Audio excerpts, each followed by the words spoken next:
हिंदू धर्म ग्रंथों में कई देव पुरुषों के अमर होने का उल्लेख मिलता है। इन देव पुरुषों के बारे में कहा जाता है कि आज भी ये धरती पर मौजूद हैं।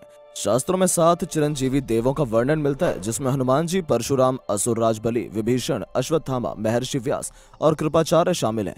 ये सभी चिरंजीवी किसी वरदान, श्राप या किसी नियम से बंधे हैं।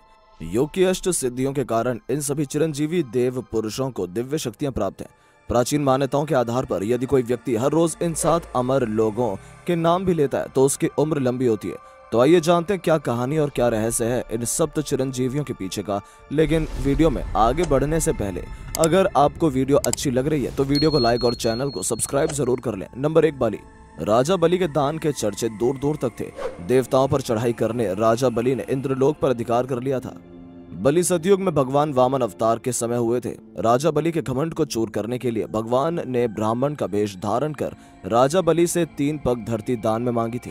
राजा बलि ने कहा कि जहां आपकी इच्छा हो 3 पैर रख दें। तब भगवान ने अपना विशिष्ट रूप धारण कर 2 पगों में तीनों लोग नाप दिए और तीसरा पग बलि के सिर पर रखकर उसे पाताल लोक भेज दिया। नंबर 2, परशुराम। परशुराम जी को भगवान विष्णु के 6वें अवतार माने गए हैं। महान ऋषि परशुराम का जन्म सतयुग में बैसाख माह के शुक्ल पक्ष की तृतीया को हुआ था। इनका नाम पहले राम था। भगवान शिव ने राम की तपस्या से खुश होकर एक फरसा दिया था, जिसके कारण उन्हें परशुराम कहा जाने लगा। माना जाता है कि भगवान परशुराम आज भी अमर हैं। परशुराम राम के काल के पूर्व महान ऋषि रहे हैं। उनके पिता का नाम जमदग्नि और माता का नाम रेणुका है। पतिपरायण माता रेणुका ने 5 पुत्रों को जन्म दिया, जिनके नाम क्रमशः है वसुमान, वसुषेण, वसु, विश्वावसु तथा राम रखे गए। राम की तपस्या से प्रसन्न होकर भगवान शिव ने उन्हें फरसा दिया था, इसलिए उनका नाम परशुराम हो गया। परशुराम जी को आज अमर रहने का वरदान मिला हुआ है। नंबर 3, हनुमान। अंजनी पुत्र हनुमान को भी अजर अमर रहने का वरदान मिला हुआ है। ये राम के काल में राम भगवान के परम भक्त रहे हैं। हजारों वर्षों बाद वो महाभारत काल में भी नजर आते हैं। महाभारत में प्रसंग है कि भीम उनकी पूंछ को मार्ग से हटाने के लिए कहते हैं, तो हनुमान कहते हैं कि तुम ही हटा लो, लेकिन भीम अपनी पूरी ताकत लगाकर भी उनकी पूंछ नहीं हटा पाता है। नंबर 4, विभीषण।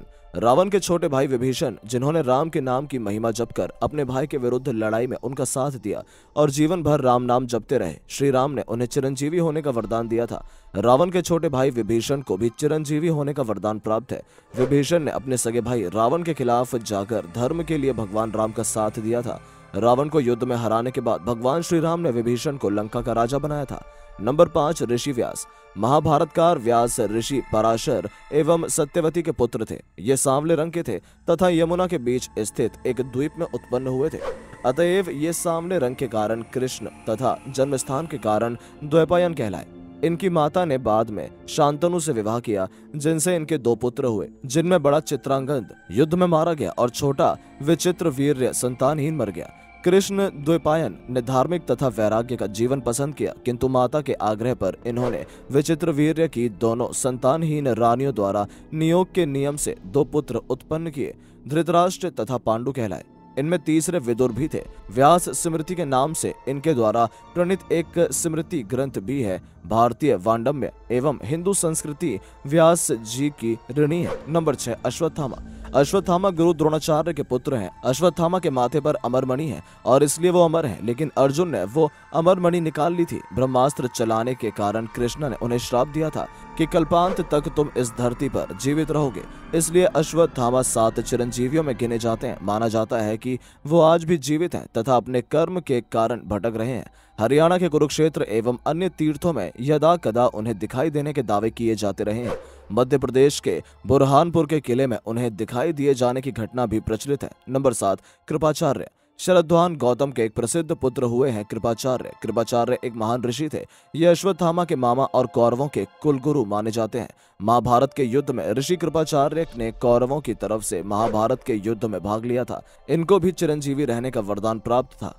शिकार खेलते हुए शांतनु को 2 शिशु प्राप्त हुए। उन दोनों का नाम कृपि और कृप रखकर शांतनु ने उनका लालन पालन किया। महाभारत युद्ध में कृपाचार्य कौरवों की ओर से सक्रिय थे। दोस्तों, आपने इन सभी 7 चिरंजीवियों के बारे में जानकर आपको कैसा लगा, कमेंट करके जरूर बताएं और ऐसी ही रोचक और मजेदार वीडियोस के लिए हमारे चैनल को सब्सक्राइब करना ना भूलें। धन्यवाद।